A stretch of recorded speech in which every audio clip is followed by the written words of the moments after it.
I tend to talk more about openness and sometimes awareness and openness or clarity and openness than mindfulness.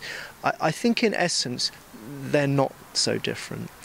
But one thing I think is important to remember is that mindfulness, or whatever one calls it, is not about creating some different state through self-effort, because in a way we spend our whole lives trying to get somewhere else through effort, and sometimes I think it's easy to make the mistake, certainly in the early stages, of thinking that mindfulness is about me having to get rid of thoughts or having to become calm or learning some technique that will change my mind.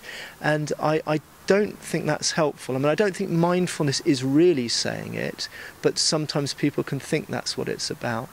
Whereas openness, I think, is a slightly more expansive and slightly more allowing word.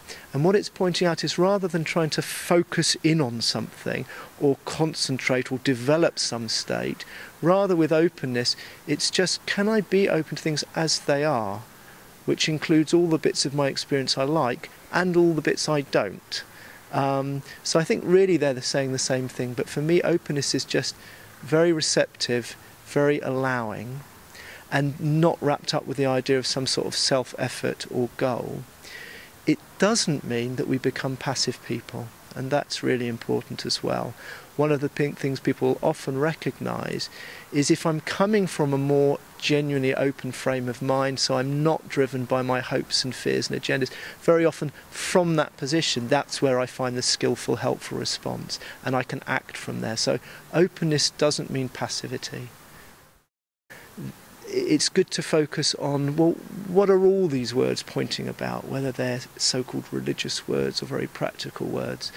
And it's something very, very simple, really, which is just allowing ourselves to be, and be very, very open to all of our experience in a very simple way. So just to allow it to be there just as it is. So often in our lives we're in some way pushing and shoving our experience. We've got agendas, we've got ambitions and goals, we've got bits of our experience we don't want to relate to, actually. We've got other bits we want to hold on to, the nice bits. The whole idea of whether you call it mindfulness or openness is to drop that game for a little bit and just allow it all to be. When I first heard about this approach, it just seemed to make sense. Even though I didn't really understand it it just seemed to make sense. So it's been curiosity that's kept me going, and it's been a sense that this was meaningful that's kept me going, and that somehow it was more meaningful to really explore what it was like to be or to practice with openness than it was to focus my life around the next promotion, the next business deal, the chasing. You know, and as I say, if you ask my wife, she'd say, well, he's still not very good at it. So, you know, do I get irritable about it? Of course I do. Do I hold on to my fixed views about it? Of course I do. But, you know, maybe a little bit less than I used to, or maybe I've got a bit more of a sense of humour about it. And I think that's the reality for people. It's not about suddenly getting some technique where suddenly you can allow things or enter. It's just not about that. It's about practice.